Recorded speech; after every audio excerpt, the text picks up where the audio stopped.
같이 읽겠습니다. 함께 읽겠습니다.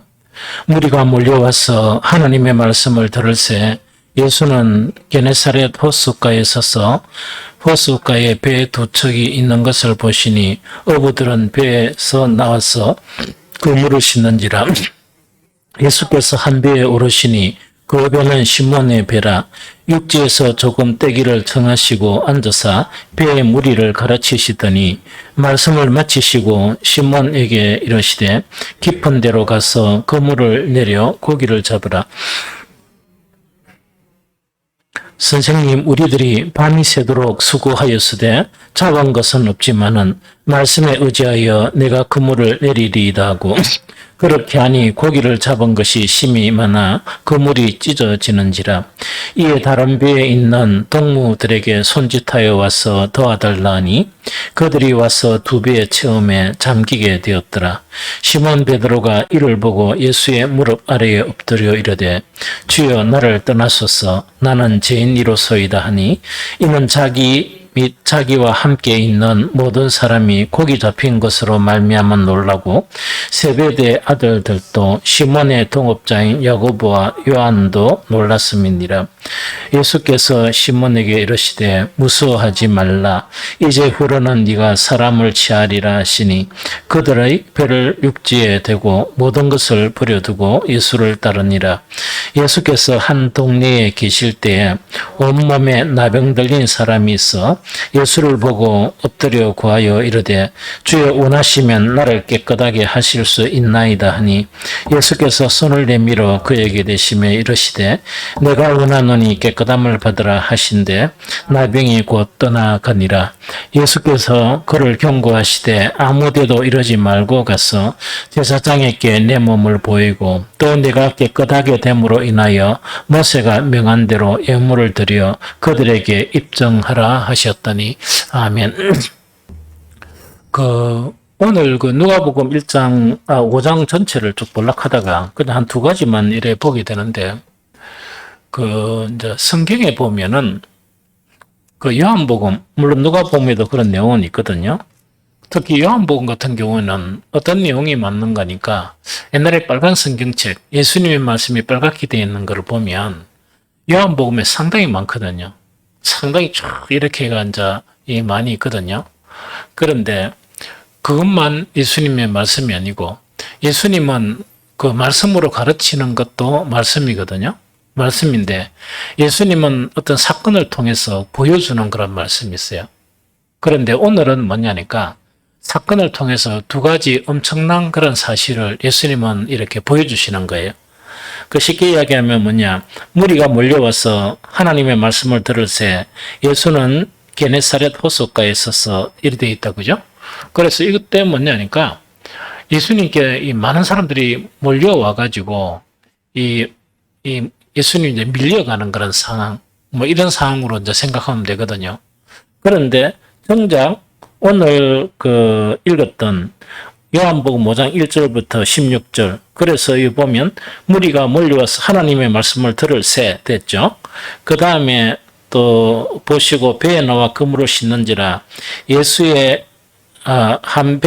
배에 올라서 그 다음에 조금 떼기를 청하시고 앉아서 배에서 무리를 가르치시더니 이래 되어 있거든요. 그럼 앞에도 말씀을 가르쳤었고 지금도 어떤 사건 앞에 예수님께서 이제 선상에서 사람들은 이제 해변에 있겠고 선상에서 이렇게 설교를 하시는 그런 내용이라 그런 내용인데 예수님이 무엇을 가르쳤냐에 대한 거는 없어요. 그렇죠? 그래서 이거는 이제 뭘 이야기하는 거니까 여기서 이 뭔가를 가르쳤었죠? 그뿐만 아니고 또 많은 사람들이 몰려온다 그러면 그 말씀의 영향력을 받았을 테이고 또 한 가지는 또 다른 그런 연유도 있겠지만 그랬거든요. 그 다음에 또 베드로가 고백하는 것이 말씀에 의지하여 하는 이 이야기를 이렇게 우리가 근거로 보게 되면 예수님이 가르치는 말씀 자체가 상당한 권세가 있었다. 권세가 있었다는 것은 뭐냐니까 도저히 복종할 수 없는 상황 가운데 예수님이 말씀하시니까 복종 안 할 수 없는 그 말씀이었다는 그 이야기죠. 그런데 신기하게도 뭐냐니까 우리는 그 말씀을 듣고 싶지, 사실은. 그런데 누가는 그 말씀을 기록을 안 했어요. 이때 뭘 설교했는가 그 기록한 내용이 없거든요. 그럼 이거는 뭘 이야기하는 거니까 예수님은 숱하게 말씀으로도 천국 복음을 가르치시지만은 예수님은 말씀이 아닌 것으로도 또 가르친다는 그 이야기거든요. 그것은 뭐냐? 사건을 통해서 예수님은 강하게 메시지를 전하신다는 그 내용이거든요. 그래서 성경을 보면서 그런 것을 우리가 잘 이해해야 온전한 그런 하나님의 말씀을 이해할 수 있어요. 그래서 예수님이 어떤 사건을 통해서 또 어떤 그 사건을 통해서나 어떤 일을 통해서 나타나는 그런 행적이 있죠. 그 행적 자체는 뭔가니까 말로서 가르치는, 즉 말씀으로서 가르치는 그 가르침이 아니고 그 행적을 통해서 우리에게 주시는 그런 메시지다 하는 것 자체를 우리가 알 수 있거든요. 그래서 첫 번째가 이제 뭔가니까 무리들이 막 몰려오거든요. 많이 몰려오고 왜냐니까 온갖 병을 고치다 보니까 많이 몰려올 거 아닙니까? 자, 그런 상황 속에서 예수님은 계속 말씀을 가르치시는데 그 예수님이 이제 가르치시다가 이 게네사렛 호숫가에 있어서 이제 예수님은 시선이 어디가 있는 거니까 말씀을 가르치시면서도 그 게네사렛 호숫가에서 그 어디에 시선을 가 있다고요? 배 두 척이라. 배 두 척인데 사실은 이제 뭐냐니까 배 두 척에 이렇게 관심을 가지시는 게 아니고 그 배 두 척에 있는 어부들에게 관심을 가지신 거예요. 이 무슨 말인지 좀 알겠죠? 그래서 막 가르치시지만은 예수님의 실제 관심은 누구에게 있다고? 이 청중이 아니고 예수님의 실제 관심은 뭐냐? 저 앞으로 사도가 될 4명의 그런 제자들이 있죠. 그 제자들에게 관심을 다 가지고 계신 거라. 좀 이해됩니까? 그래서 어쨌든 간에 그 예수님은 그 배 두 척에게로 이렇게 장소를 이렇게 옮깁니다. 옮기면서 그 중에 한 배에 오르면서 그 이 배가 바로 시몬 그 베드로의 그런 배라. 그래서 거기서 또 앉으셔가지고 조금 이제 배를 좀 띄어가지고 있는 상황 속에서 또 말씀을 가르치는데 누가는 뭐냐? 그때 설교하신 내용 자체는 기록을 안 합니다. 안 하고 뭐만 기록한다고? 사건만을 기록을 하는 거라. 이 말씀은 좀 알겠죠? 그래서 누가가 지금 우리에게 주고자 하는 메시지가 예수님은 어떤 사건을 이렇게 통해 가지고 우리한테 강한 메시지를 전하시는 그것 자체를 기술하는 것이 오늘 첫 번째 뭐냐? 이 배에서 말씀을 가르치고 누구를 택한다? 4명의 제자를 택하는 그런 사건. 이 사건을 갖다가 기록한 것이고 그 다음에 이것하고 바로 연이어서 어떤 사건을 만납니까? 나병 환자를 만나서 고치는 그런 사건. 이 두 사건 자체를 통해 가지고 우리에게 강한 메시지를 주는 내용이다 하는 그 이야기거든요. 좀 이해가 됩니까? 그래서 첫 번째 사건은 그 어떤 사건입니까? 쉽게 이야기하면 누구를 부르신다? 제자를 부르신다 하는 그 이야기거든요. 즉 이거는 뭐냐? 이 제자를 부르시는 그 사건 자체가 오늘 뭔가니까 이 주 내용에 대한 부분이다 하는 그 이야기거든요. 그런데 여기서 주님께서 제자를 부르시는데 이 특징 자체가 뭐냐 하는 그 관점은 여러 가지 관점이 있거든요. 여러 가지 관점이 있지만은 오늘은 어떤 관점을 한 가지만 보고자 하는 거니까 이런 관점이에요.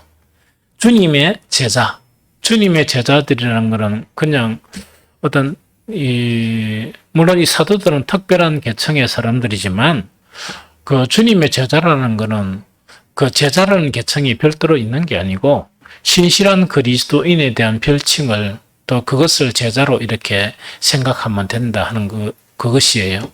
그러면 참 신실한 그리스도인 혹은 주님의 제자들은 어떤 사람을 주님의 제자라고 하느냐 하는 그 인식 하나, 그것 관점 하나 있죠.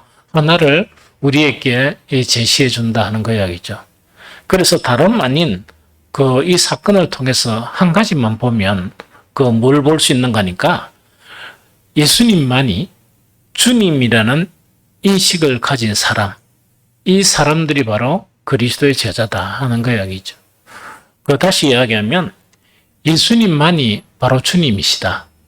예수님만이 바로 주님이시다 하는 인식을 가진 사람들이 바로 누구라고요? 바로 참 그리스도인이고 주님의 제자들이다 하는 것을 우리가 볼 수 있다 하는 그 이야기거든요.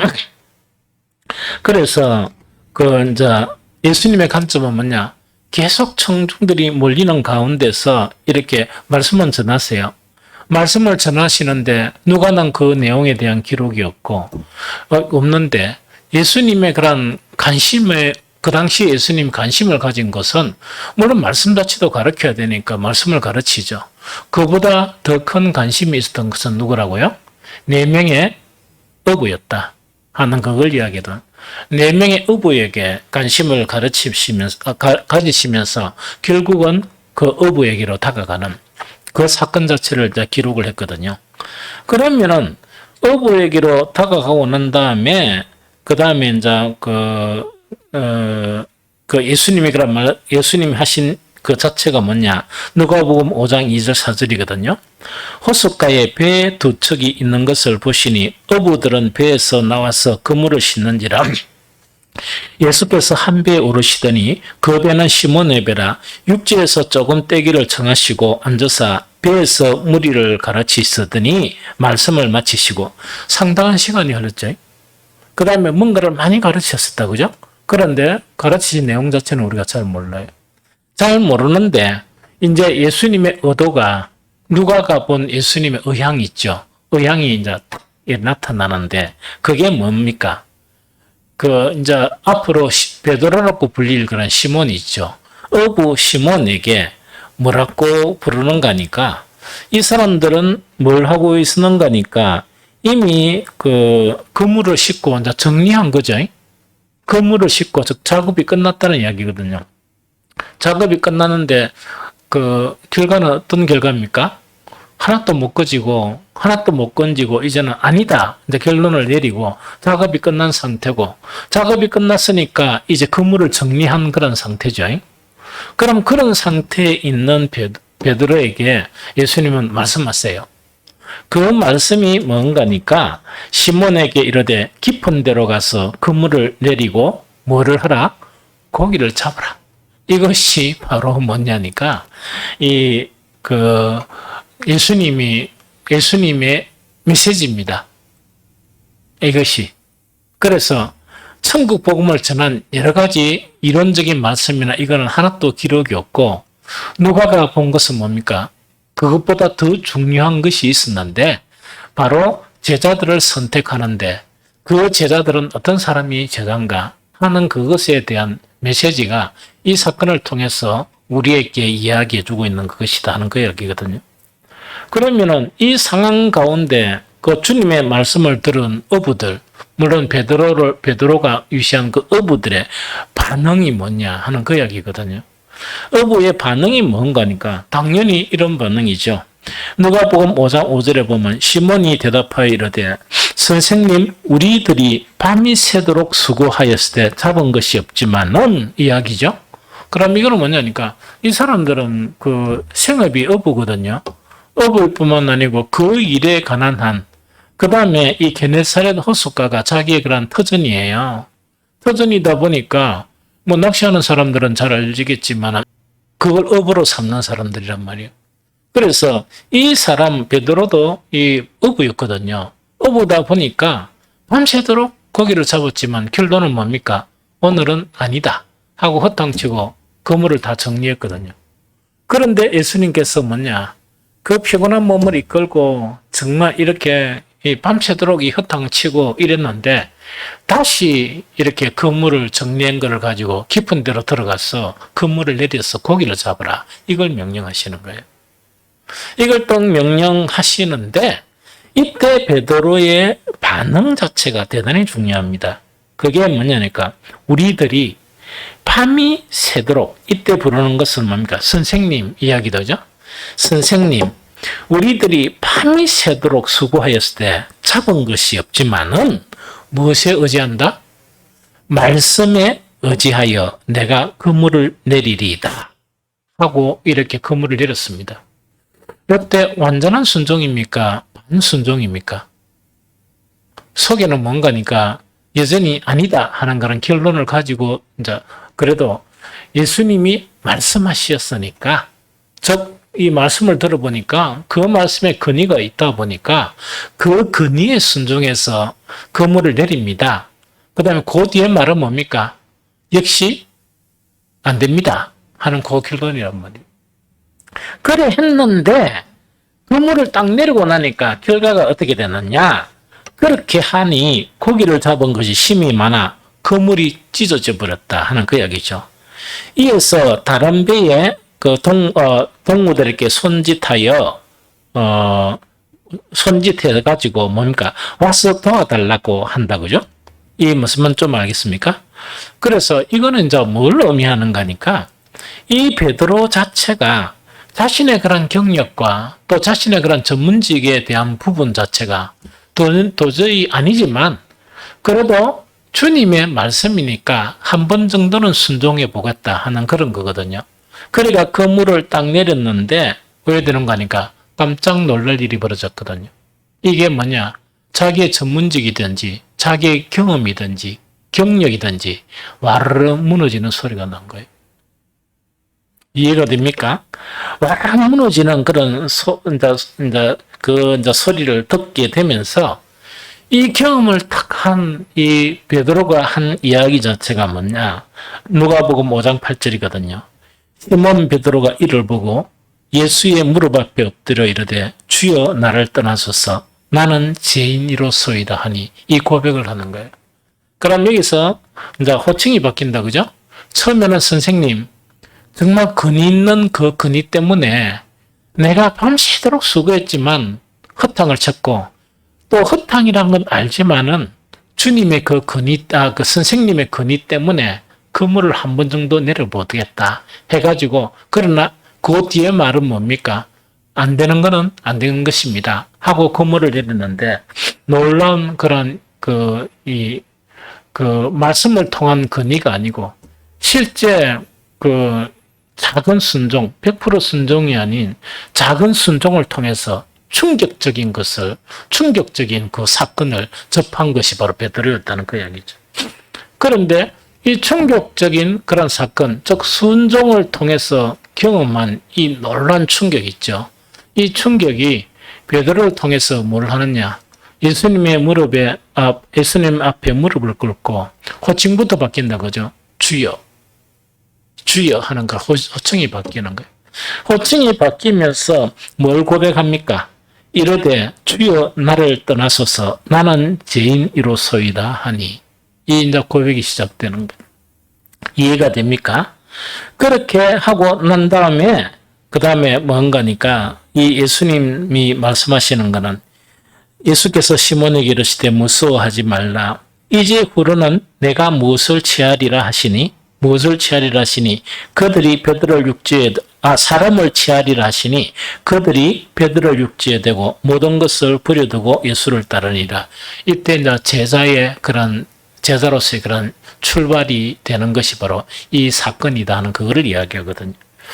그럼 여기서 이제 우리가 좀 알아야 될 것은 무엇을 이야기하는 거니까 참 제자 또 참 그리스도인들은 어떤 사람인가 하는 그것 자체를 이야기하거든요. 아까 우리가 한 관점만 본다 그랬는데 그 한 관점이 뭐라고요? 예수님만이 주님이란 그 인식을 가진 사람들이 이제 제자로 따르게 되는 거예요. 참 그리스도인들도 마찬가지예요. 그런데 그 예수님만이 주님이라 하는 그런 인식 자체, 요새 인식에 대한 부분을 참 많이 이야기하죠. 이거는 보편적으로 좀 어렵습니다. 어렵거든요. 그런데 참 인식이라는 거는 뭐냐? 인식된 대로 행동하는 걸 이야기하거든. 또 인식된 대로 사는 걸 이야기하거든. 그런데 우리는 뭐냐? 인식된 대로 사는 경우도 있고 안 사는 경우도 있거든요. 그러다 보니까 그 인식이란 그 자체가 상당히 좀 힘든 걸 이야기해요. 그러면은 우리가 가지고 있는 이 문제가 어떤 문제인가니까 우리가 이제 신앙생활 하잖아요. 신앙생활 하면서 이 이제 신앙생활이라는 한 범주가 있죠. 그렇죠. 하나는 우리의 그런 삶, 생업이라는 한 범주가 이 두 가지가 있잖아요. 이 두 가지가 있으면 그 사실은 예수님은 우리의 주님이라는 것 자체가 바로 어떤 것인가 하니까 그 내가 신앙생활 하는 이 영역도 예수님은 나의 주님이 되시는 거고 내가 살아가는 생업이 있죠. 이 생업도 역시 뭐가 돼야 됩니까? 주님이 나의 주님이 되어야 되는 영역이죠. 그런데 이것 자체가 잘 안 되는 경우가 너무 많아요. 그러면은 이 베드로가 처음에 뭐냐? 선생님, 내가 밤새도록 이렇게 수고했지만은 그 말씀에 의지하는 거는 그렇게 말씀하시니까 내가 그걸 안 할 수가 없네요. 그러나 안 된다는 이야기다. 그죠? 무엇에 의해서 안 된다? 내 경험에 의해서는 안 되고 이 영역은 누구의 영역이라고? 내 영역이니까 이거는 안 되는 겁니다. 그렇지만은 말씀을 하셨으니까 그 말씀에 따라서 내가 그물을 내리겠습니다 하는 그 이야기죠.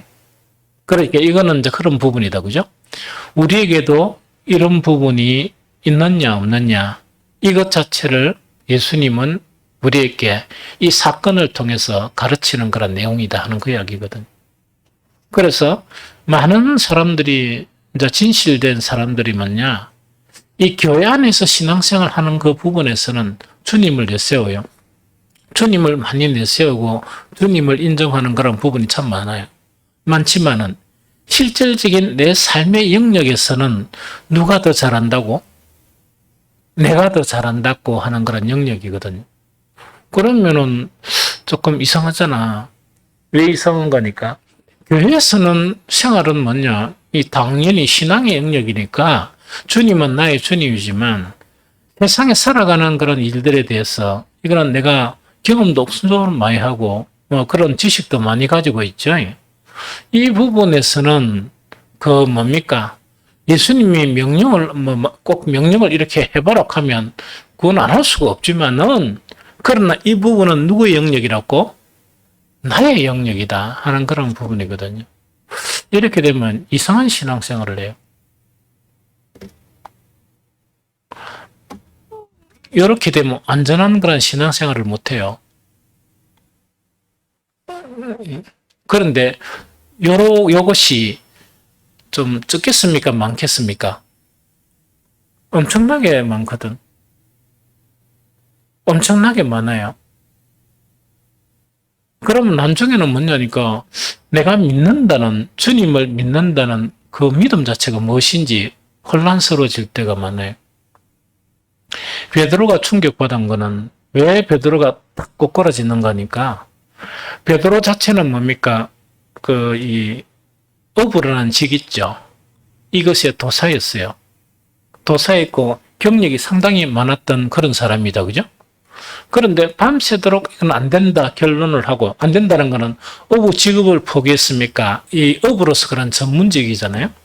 어부로서 전문직인데 그 말씀 한 번만 내가 따르겠습니다. 한 베드로가 뭐를 내버렸습니까? 배를 버려버린 거예요. 배를 버리고 뭐 했다고? 주님을 쫓았던 거예요. 이거는 뭔가니까 나는 어부가 내 생업이고 어업하는 이것이 내가 살게 하는 방법이지만 이분은 내가 어부를 안 하더라도 뭐 할 수 있다?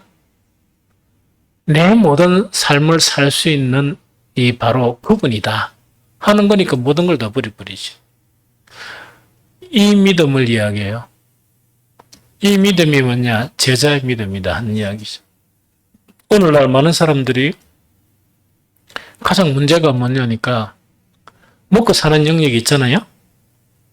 그 다음에 기도하고 신앙생활하는 영역 있죠. 요거는 주님으로 인정을 해요. 먹고 사는 영역은 뭔가 있긴 해. 주님을 인정하는 게 아니고 내가 일해야 되고 또 내가 이렇게 해야 되고 저렇게 해야 되고 하는 그런 부분으로 움직이는 거예요. 이해됩니까? 그러면서 어떤 때 막 묵상하고 이 설교독하면서 한두 번 뭡니까? 이거는 이렇게 해야 됩니다 하면 베드로처럼 뭘 하는 거니까 아니지만 주님이 말씀하셨으니까 한 번 정도는 해보지요. 요거란 말이에요. 그런데 그렇게 인생을 살아버리는 거예요. 그러면 이게 길게 되면 그걸 믿음이라고 이야기 그렇게 길게 하지 말고 더위가 너무 가니까 내년에 23년이잖아. 내년 봄에 주님이 이제 오신단 말이야. 만약에 딱 오시고 난 다음에 네가 나를 믿느냐? 예수님이 물으신단 말이야. 믿습니다. 이러면 야, 니는 뭐 교회 다닐 때 그것도 전부 다 아니고 조금 이래 내 말 듣는 척 하더만은 나머지는 네 방식대로 살아가대. 그게 믿는 거냐? 이래 물으면 답변할 대답들을 좀 써놔야 돼요. 누구를 굴복시켜야 됩니까? 예수님을 굴복시킬 타당한 이론. 여러분들이 선 이론은 목사님 나도 이해 문식입니다. 내하고 맞서면 내가 이긴단 말이야. 그런데 나는 여러분들 편이고 주님은 본질적인 주님이라 주님을 설득을 해야 돼요. 그러니까 이제 혹시 이런 일이 있겠죠. 최 목사 일로 와봐라. 일로 와봐라. 야, 이 말하는 거 맞나? 이러겠죠.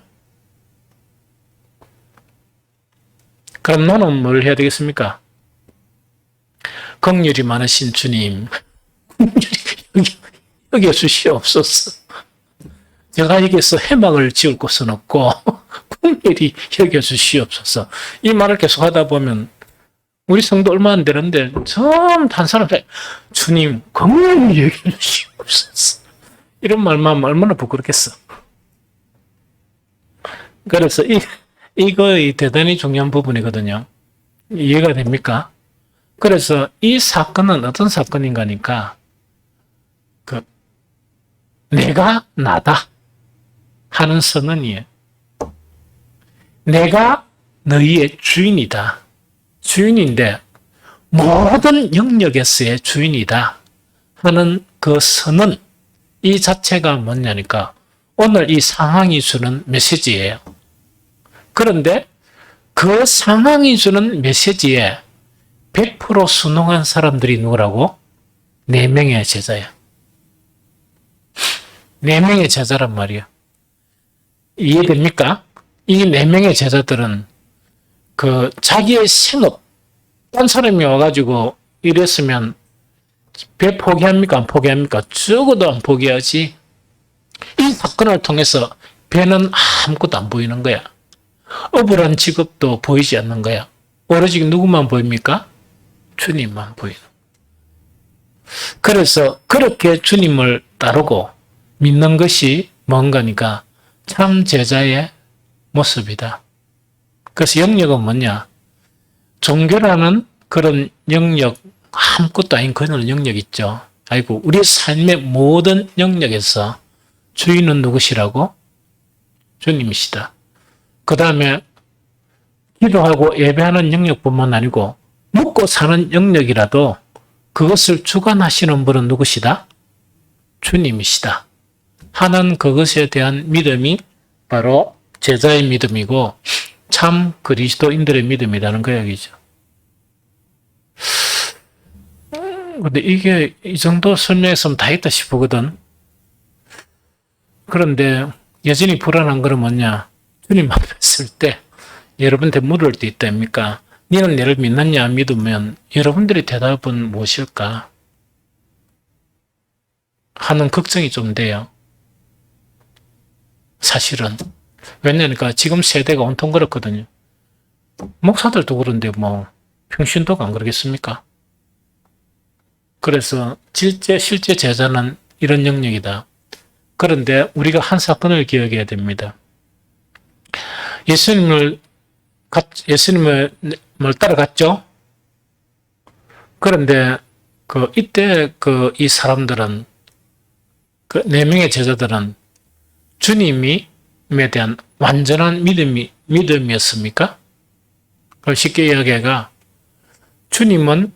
예수님은 이들의 100% 주님이었습니까? 그럼 주님이 아니었던 이유가 뭐죠?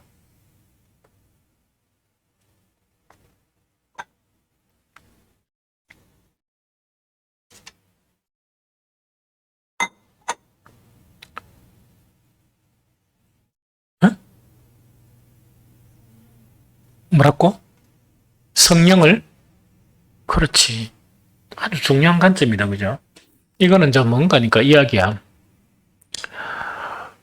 이때는 아직 성령을 못 받았습니다. 성령을 받지 못하고 하는 결단들은 완전할 수가 없어요. 이 무슨 말인지 알겠죠? 이 배를 버려두고 이들은 뭡니까? 이 네 명은 뭘 했습니까? 주님을 따랐습니다. 그런데 이 네 명이 그러면 배로 다시 돌아오면 안 되잖아. 배로 다시 돌아갔습니까? 안 돌아갔습니까? 돌아갔어요. 그게 요한복음 21장에 기록되어 있는 내용이야.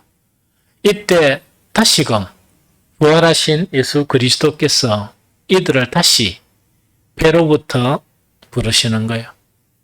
부르시면서 여기는 너희가 사람 낚는 어부가 되게 하리라 이렇게 말씀하셨던 그 주님께서 내 양을 먹이라 명령을 이렇게 남기시는 거예요. 좀 이해가 됩니까? 그래서 이들은 마가의 다락방에서 이 성령을 받게 됩니다. 성령의 충만함을 받으면서 또 주님께서 말씀하신 그 모든 것을 기억하면서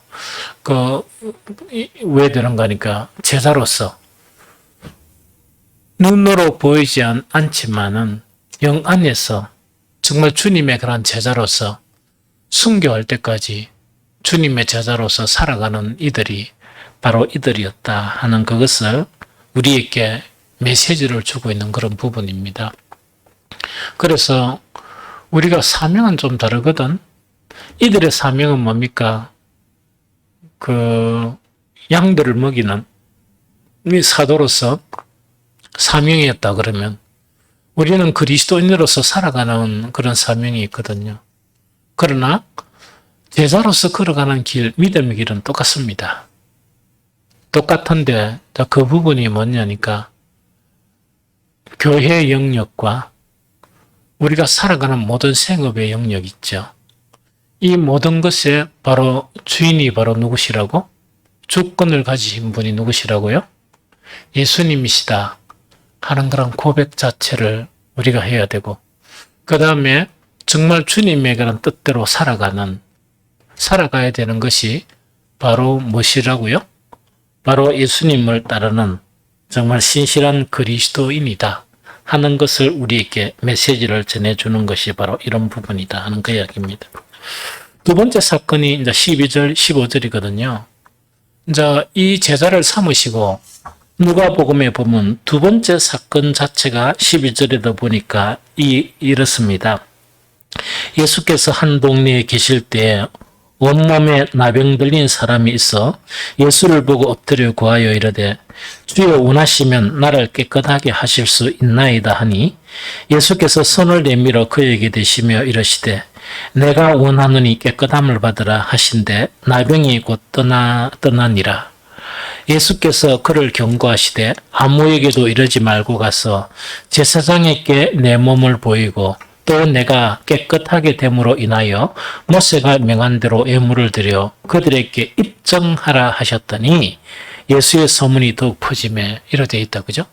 두 번째 이제 사건이 어떤 사건인가 하니까 나병 환자를 깨끗게 하시는 그 사건입니다. 여기도 보니까 내가 원하니 깨끗함을 받아라 깨끗해져 보였고 그 다음에 이 구약 성경에 있는 대로 뭐라고요? 제사장에게 네 몸을 보이고 왜 제사장에게 몸을 보입니까?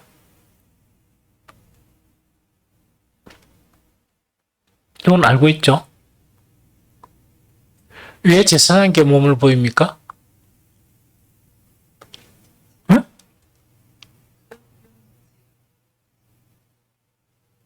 그리고 이 병을 갖다가 진단하는 진단 자체 권위 누가 있다고요? 제사장이 있다, 그죠?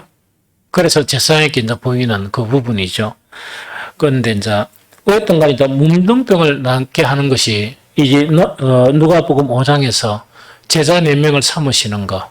그래서 이때는 뭔가 있겠네. 내가 바로 그 주다 하는 그 자체에 대한 선언이라 그러면 그 다음에 문둥병자를 낫게 하는 이 사건이 있다, 그죠? 이 사건 자체는 그 무엇을 말하고 있는가 하는 이걸 알아야 되거든요. 그러려 그러면 뭘 알아야 됩니까? 문둥병이 가지는 성격을 알아야 되죠. 그래서 문둥병이 가지는 성격 자체는 다 알죠. 그 레위기 13장 45절 46절 같이 읽어봅니다. 레위기 13장 45절 46절.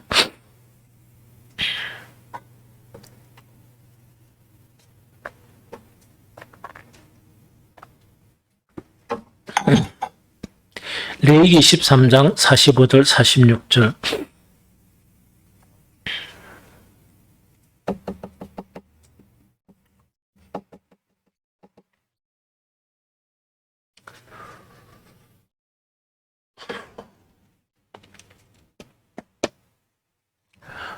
같이 읽습니다. 시작. 나병 환자는 옷을 찢고 무리를 풀며 윗 입술을 가리고 외치기를 부정하다 부정하다 할 것이요 병 있는 날 동안 늘 부정할 것이라. 그가 부정한 적 혼자 살되 진영 밖에서 살지니라 하는 이야기다, 그죠? 나병 환자가 나병을 앓게 되면 이 당시에 가장 힘든 게 뭡니까? 진영 밖으로 퇴출되는 거야.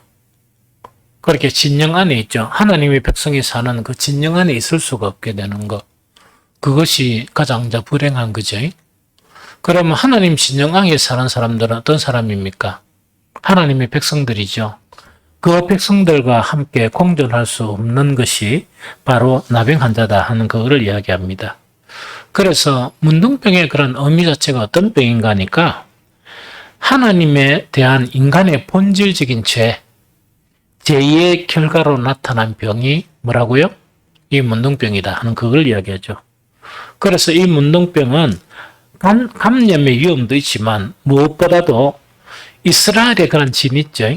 그 하나님의 백성들, 성민들이 사는 이스라엘의 진 안에 있는 거룩한 하나님의 성막과 이 부정적인 것의 대명사인 이게 그 문둥병하고는 공존할 수 없는 거예요. 그래서 그 제사장이 결정을 해가지고 어디로 가느냐? 그 공동체 사이에 있을 수가 없고 그 진 밖으로 퇴출되는 거. 이것 자체가 바로 뭐냐니까 문둥병이 의미이고 또 나가서 그 혼자 살아야 되는 그것을 이야기하거든요. 그래서 성경에 이제 문둥병 자체는 뭘 의미하는 거니까 인간의 그런 죄 있죠.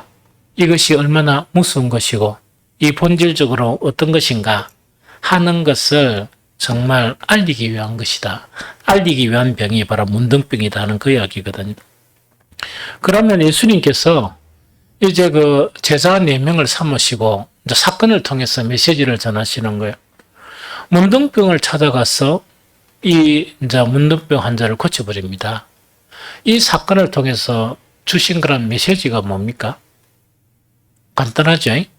간단하다, 그죠? 문둥병자를 낫게 한 이 그 행위, 이 일 있죠? 이 일 자체는 바로 예수님 자신이 무엇을 위해서? 인간의 죄의 문제를 해결하기 위해 오신 것을 선언한 그런 행위적인 사건이에요. 행위적인 메시지예요. 좀 이해됩니까? 그것이고 그 다음에 그것을 실천한 것이 뭡니까? 십자가의 사건이다 하는 그걸 이야기하거든요. 그래서 오늘 이 두 가지는 그 우리에게 특별한 말씀을 가지고 천국 복음을 가르치는 내용이 아니고 사건을 가지고 우리에게 정말 말씀하신 그것이 바로 오늘 뭡니까? 제자들을 부르신 사건이고 또 문둥병자를 낫게 하신 그런 사건이다 하는 그 이야기죠. 그러면서 이 사건이 또 이제 중풍병자를 고치는 사건하고 연결이 되죠. 그러면은 혹시 중풍병자를 고치는 사건이 있죠. 이것하고 연결이 되는데 그 중풍병자를 고치는 이 사건을 통해서 예수님은 우리에게 어떤 메시지를 주시는 것입니까?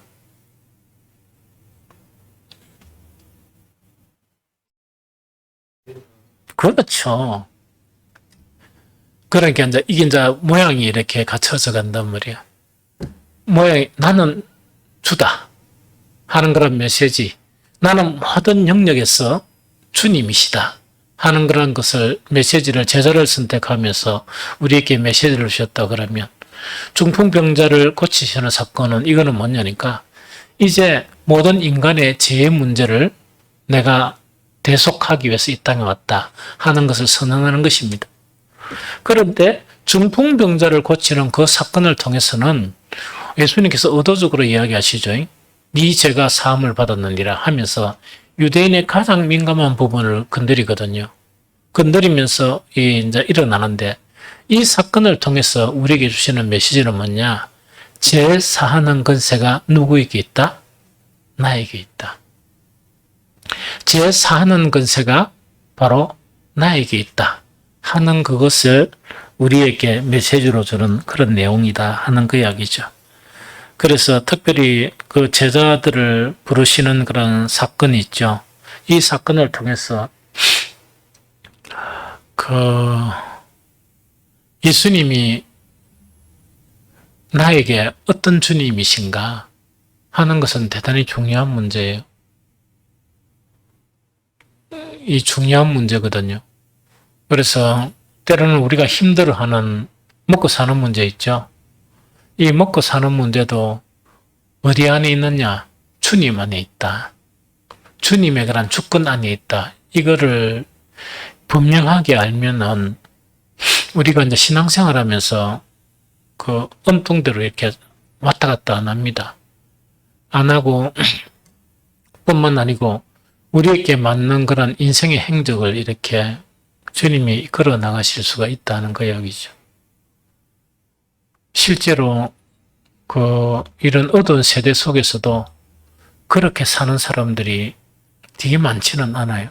그러나 있다는 거야.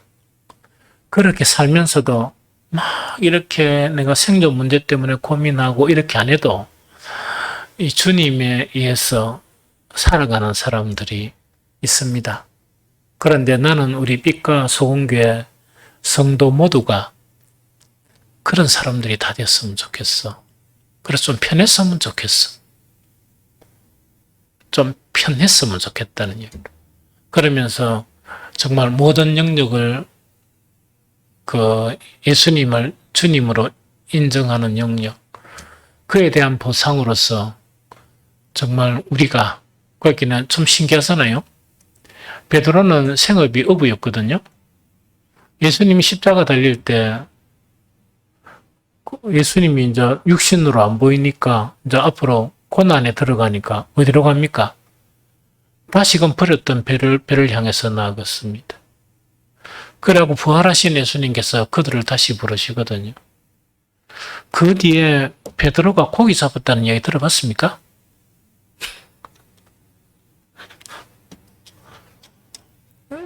그 다음에 우리가 알지만 그 이후에 베드로는 순교당하기까지 유명 인사였었습니다.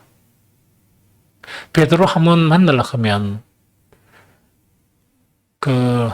너무 힘들었어요. 베드로 한번 만나려고 그러면 아무나 베드로를 만날 수가 없었습니다. 이해됐죠?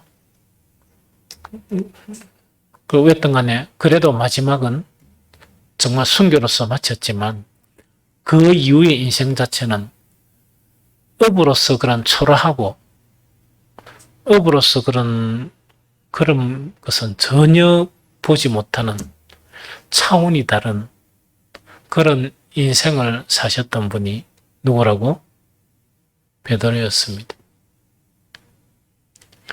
우리도 주님에 대한 완전한 주님이 되어지면 우리의 분량에 맞게끔 주님께서 그런 복된 인생을 주신다 하는 것이 성경의 메시지입니다. 기도만 잘하게 하고 영성만 뛰어나 그게 아니고 살아가는 삶도 뭐라고요? 샬롬의 복을 누리면서 살게 하는 것이 그 믿음을 가진 사람들의 그런 삶의 모양이다 하는 것을 인식하고 살았으면 좋겠다 하는 생각이 듭니다.